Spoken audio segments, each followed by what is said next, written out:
नाही ना सर सर्दी झाली साला हो केना पैसा तू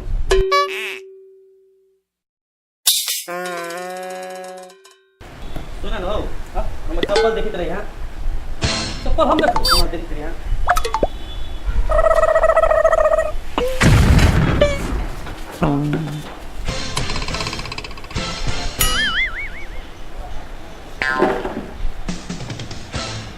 चोट लागी गेला जैसा भूत अब देखा लागे चलो तो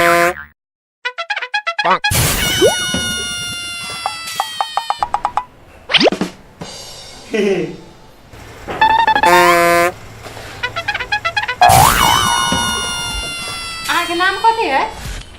डोनाल्ड ट्रम्प